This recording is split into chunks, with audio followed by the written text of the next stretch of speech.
Hello, how are you today? I hope you're having a great day.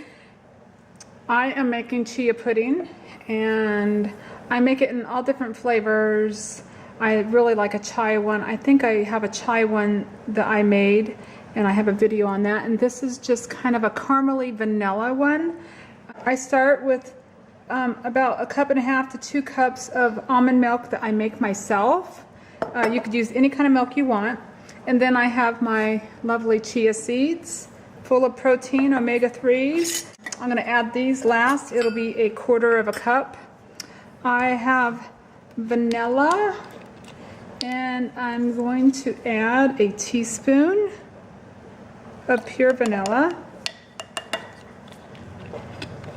And what I've added in here also is stevia.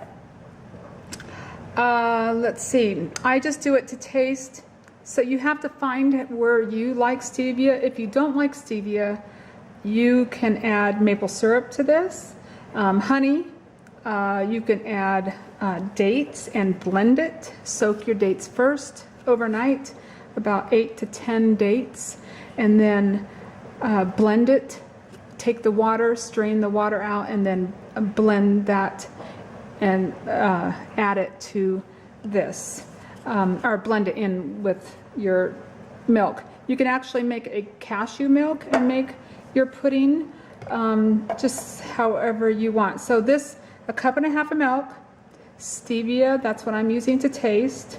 Just, I add some Himalayan pink salt. I would say about a pinch.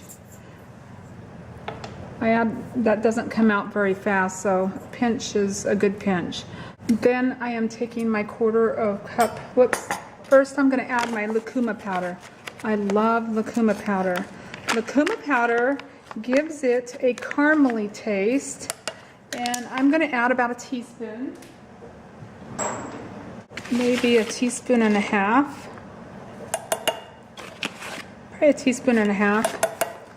Real nice caramely. So this is kind of like a caramel vanilla chia pudding. And then I add 1/4 cup of chia seeds. Now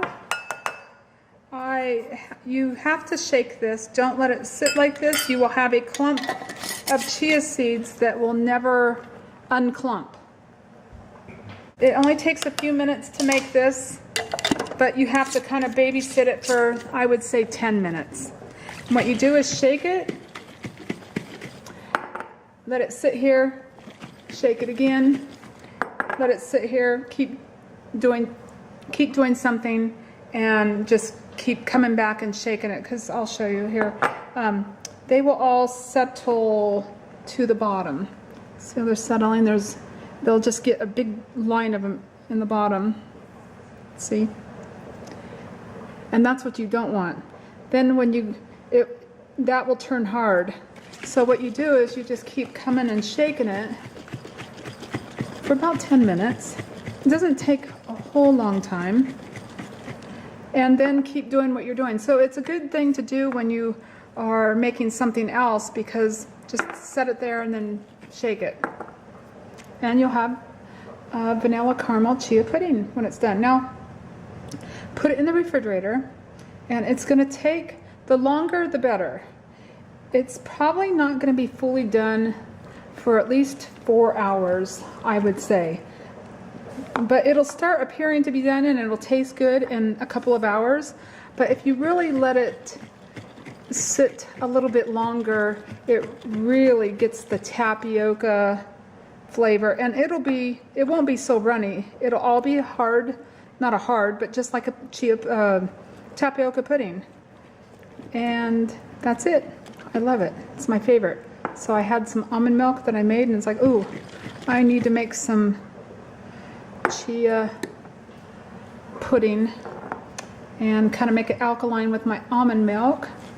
It's a great dessert for me. My family's having that chocolate cream pie that I just made, and that is mine. Okay, have a good day. Bye-bye.